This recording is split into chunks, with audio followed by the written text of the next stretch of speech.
The coded compass. The call came from Flushing on a rain-slicked Tuesday evening.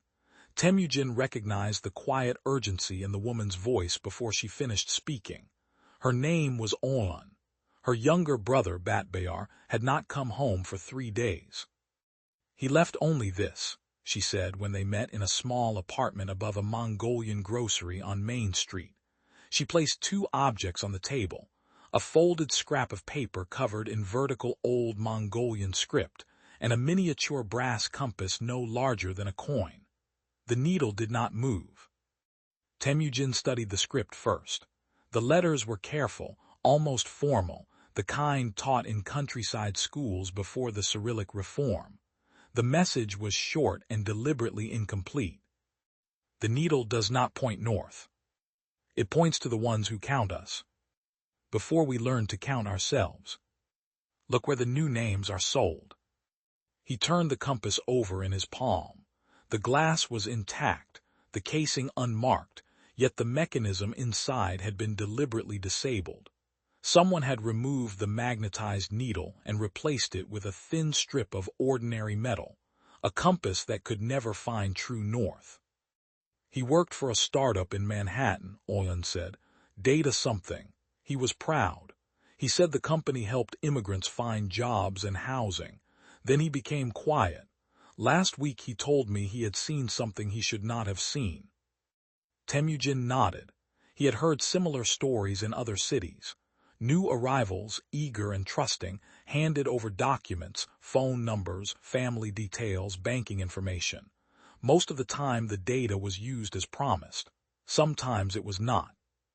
Silicon Alley did not announce itself with neon. It hid inside converted warehouses and glass towers near Union Square, where young companies burned through venture capital and sleep in equal measure. Temujin moved through the district the way he moved through any unfamiliar territory, slowly, listening more than speaking.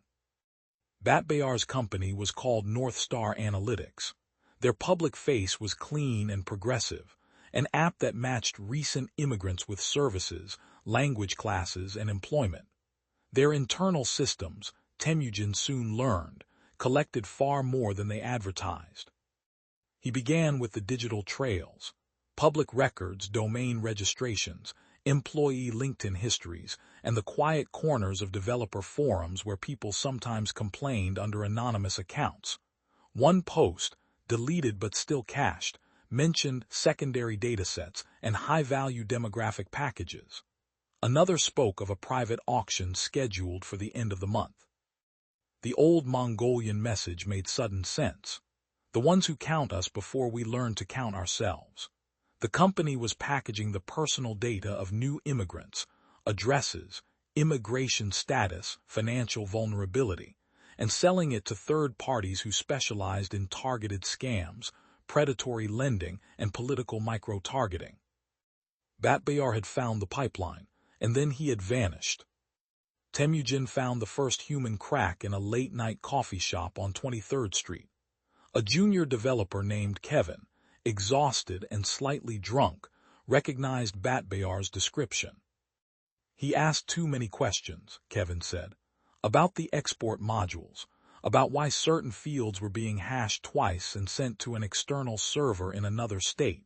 Management told him to stay in his lane. 2 days later he didn't show up."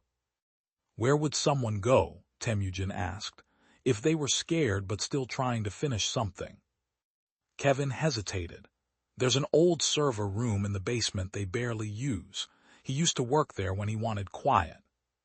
The basement smelled of dust and warm electronics. In the farthest corner, behind a rack of decommissioned machines, Temujin found a sleeping bag, a laptop running on battery and Batbayar. The young man looked thinner than the photo his sister had shown. His eyes were red from lack of sleep, but they sharpened the moment he saw Temujin. "You're Mongolian," Batbayar said. "It was not a question." "Your sister sent me." Batbayar exhaled as if he had been holding the same breath for days. He turned the laptop so Temujin could see the screen. Rows of data, names, addresses, visa statuses, phone numbers, bank routing information, all scraped from users who had trusted North Star's bright interface. I tried to report it internally, Batbear said. They offered me money to stay quiet. When I refused, someone followed me home. I came here because the cameras on this floor are offline. I've been copying everything I can before they wipe the logs. Temujin studied the compass still in his pocket, a tool that had been made useless on purpose, a warning that the usual directions no longer applied. You can't stay here, he said, and you can't send the files from this building. They will be watching the network. Batbear's hands trembled slightly. If I walk out with this, they will know. These people have lawyers, they have money. I'm just a programmer who got a work visa last year. Temujin sat on the concrete floor across from him. Then we do not walk out with it the way they expect. We make the information travel a different path, and we make sure you are already somewhere safe when it arrives. The plan was simple in design and careful in execution. Temujin used 3 separate public networks across the city, none of them connected to Batbear's accounts.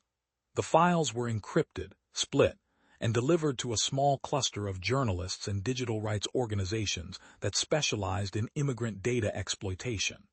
At the same time, Oyeon arranged a quiet place for her brother with relatives in New Jersey, far enough from the company's immediate reach. By the time North Star's security team noticed the missing logs, the story was already moving.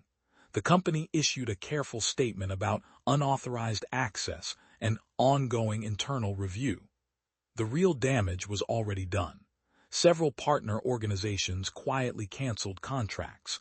2 state attorneys general opened inquiries. Batbear did not return to the office. He did not need to. On the evening the first article appeared, Temujin met Oyeon and her brother on a bench near the Flushing waterfront. The miniature compass lay on the wooden seat between them. Batbear picked it up. I disabled it myself, he said. I wanted whoever found it to understand that the usual directions were lies, that north was not north. Temujin nodded. You were right to be careful. You were also right to keep going. The young man looked out at the dark water. I thought if I disappeared, the problem would disappear with me. That was stupid. No, Temujin said. It was human. Fear makes people hide. Courage makes them leave a trail for someone else to follow.